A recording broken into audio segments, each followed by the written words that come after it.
Good morning everyone.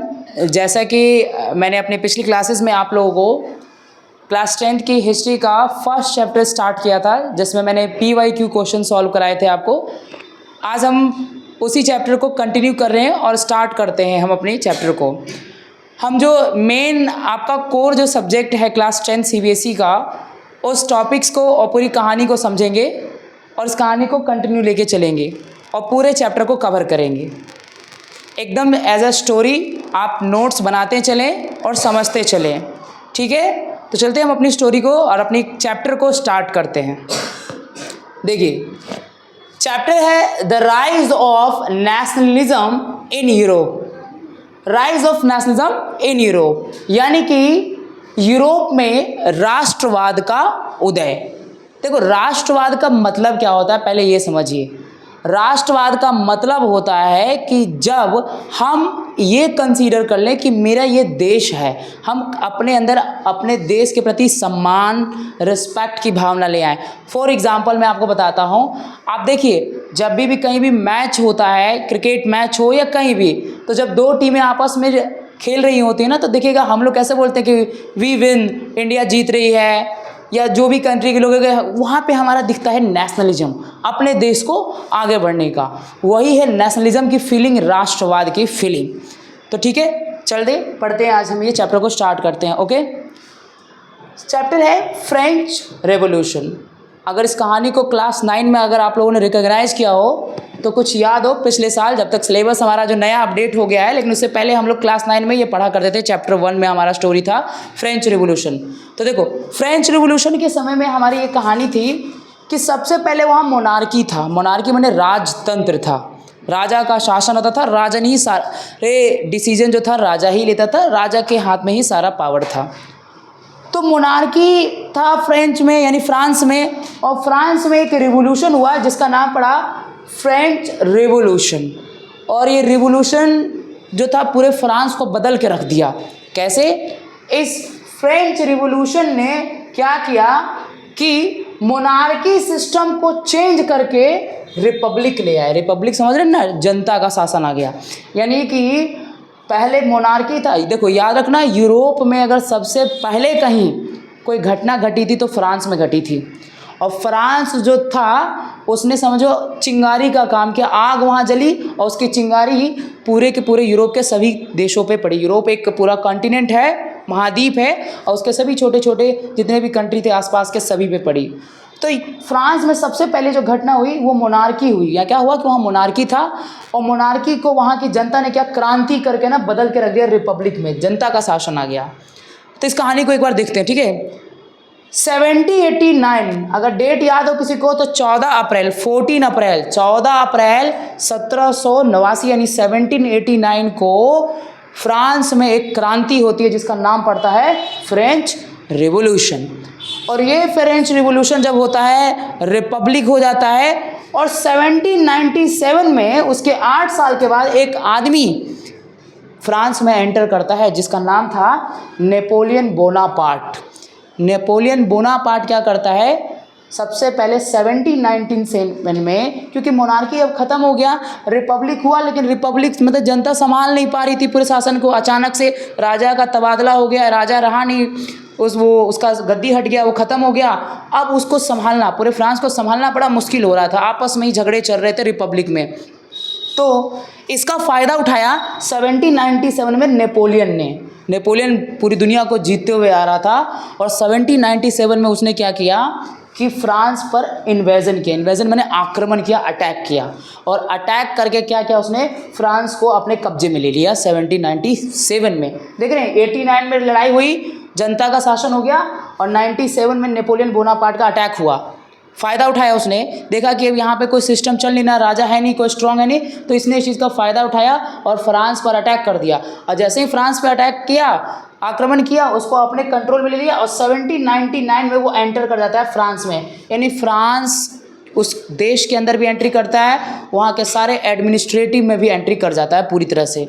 1799 में जब वो एंटर करता है तो वो क्या करता है, वो भी रिपब्लिक तरह ही रहता है, जनता के ही बातों को चलता है, लेकिन उसने कहीं ना कहीं क्या किया था ना, मोनार्की सिस्टम फिर से लाया था, री अगेन कर दिया उसने।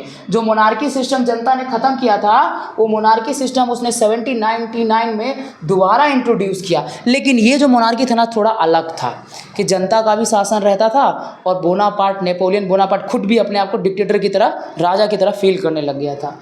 हुआ क्या, यहाँ लिखा है मैंने कि 1799 में जब वो एंटर करता है फ्रांस में, तो दोबारा से अगेन वो क्या करता है, राजा का शासन, मोनार्की ले आता है। लेकिन ये थोड़ा सा डिफरेंट था, अलग था फ्रॉम अदर मोनार्की। क्या क्या इसने सबसे पहले एक नियम बनाया, एक चार्ट पेपर तैयार किया कि मेरा शासन आ गया है, मैं अब यहाँ राज करूँगा तो मेरे हिसाब से काम होगा। वो क्या था, तो उसने क्या किया, एक चार्ट तैयार किया 1804। कब तैयार किया इसने, 1804 में। 1804 में उसने एक कोड लाया जिसको बोलते हैं सिविल कोड।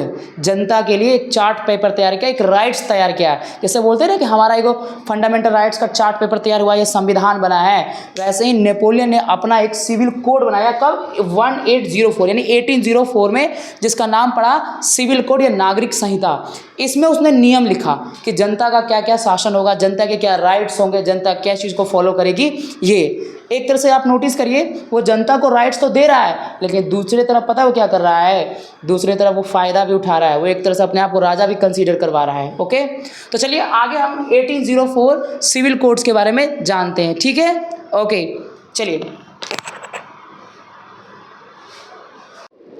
तो चलिए ठीक है, अब हम जो है नेपोलियनिक कोड के बारे में जान लेते हैं। ठीक है, सब मिल के ध्यान से देखेंगे, समझेंगे। देखो, हमने पढ़ा 1799 में फ्रांस में नेपोलियन एंट्री कर गया, और जब फ्रांस में नेपोलियन की एंट्री हो गई तो वहाँ पे नेपोलियन का क्या हुआ, प्रभाव बढ़ गया, यानी उसका इफेक्ट बढ़ गया, अब पूरे फ्रांस को कंट्रोल करने लग गया।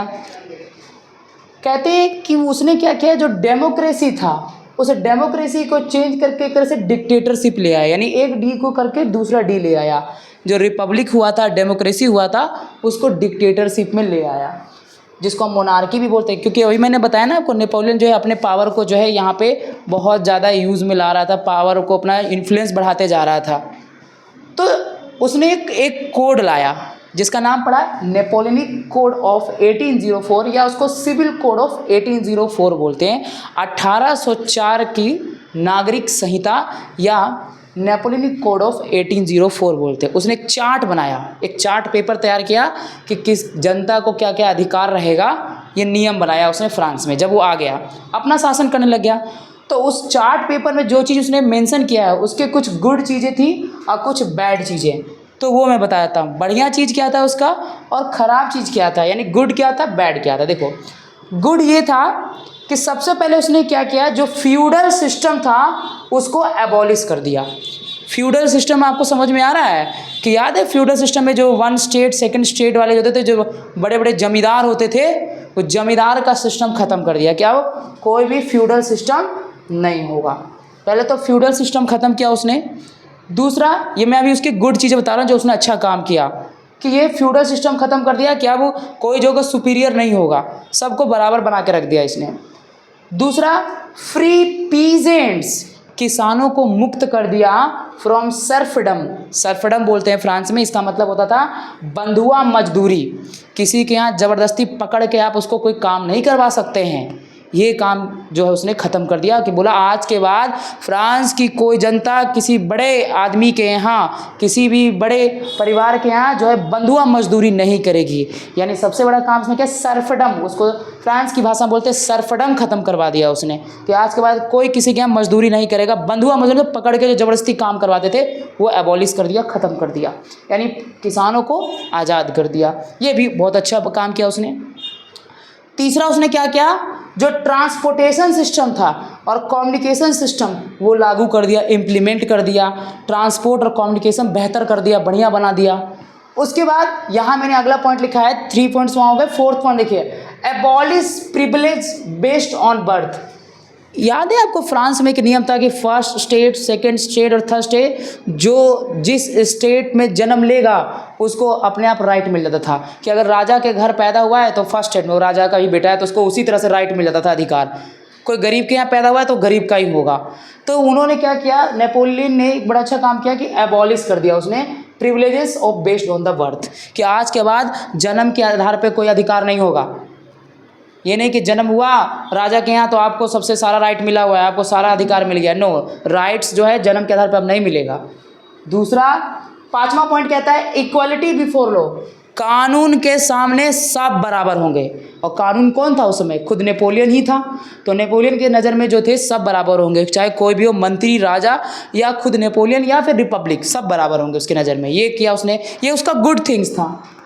6 पॉइंट कहता है कि प्रॉपर मेजरिंग यूनिट। अगर आपको याद हो कुछ तो याद करिए कि अलग अलग जगह पे मेजरिंग यूनिट, किसी चीज़ को नापने का जो तरीका था ना, कहीं पे कुछ और सेंटीमीटर होता था, कहीं पे कुछ और सेंटीमीटर में नापा जाता था। एक ही कपड़े को अगर एक इल्ले, उसमें इल्ले में नापते थे, एक इल्ले कहीं 55 सेंटीमीटर होता था, तो कहीं पे 60, तो कहीं पे 80, कहीं पे 45। तो जो मेजरमेंट का तरीका था उसने फिक्स किया कि एक जैसा होगा सब जगह। जैसे आज कैसे है कि 10 रुपये का वैल्यू जो है हमारे रुपया, 1 रुपया हो या 10 रुपया, तो सब जगह उसको 10 रुपया ही माना जाएगा। उस समय ऐसा नहीं था। यहाँ फ्रांस में नेपोलियन ने उस चीज़ को सही किया, सुधार किया।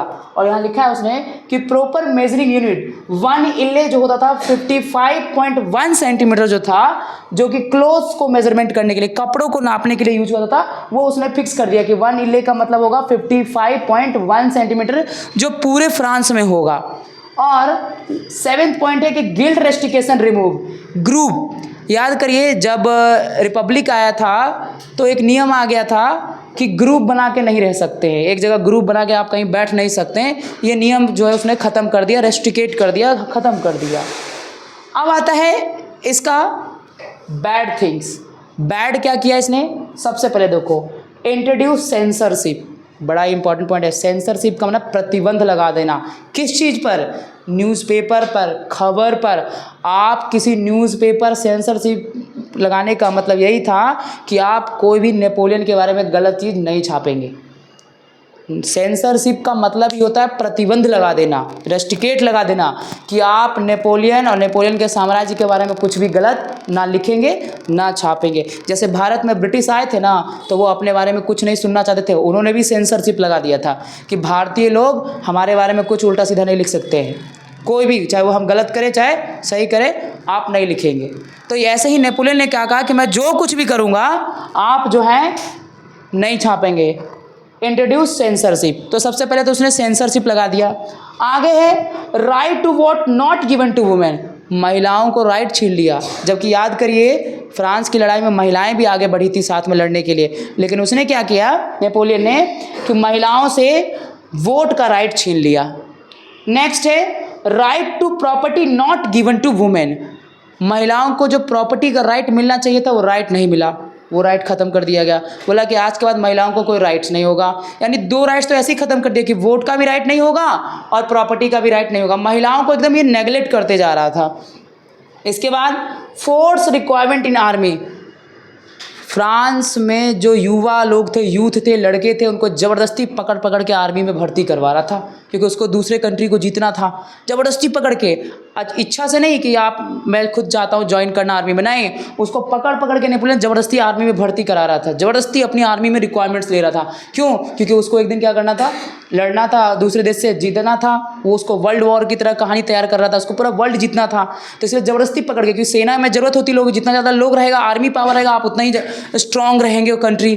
तो ज़बरदस्ती उसने क्या किया, लोगों को पकड़ पकड़ के आर्मी में भर्ती करवाया और टैक्सेशन हाई कर दिया। टैक्सेशन मैंने पैसा, कर, टैक्स बहुत ज़्यादा हाई कर दिया, क्योंकि उसको पैसों की बहुत ज़रूरत पड़ी। जब आर्मी में आप आदमी रखेंगे तो आपको खर्चा देना पड़ेगा, और खर्चा देने के लिए आपको क्या करना पड़ेगा, आपको टैक्सेशन बढ़ाना पड़ेगा, तभी तो आप सैलरी दे पाएंगे। तो उसने टैक्सेशन हाई कर दिया। तो ये था आपका नेपोलियनिक कोड। ये 3 या 5 मार्क्स में हमेशा पूछा जाता है आपके CBSE में। ये भी बहुत ही इंपॉर्टेंट सवाल है।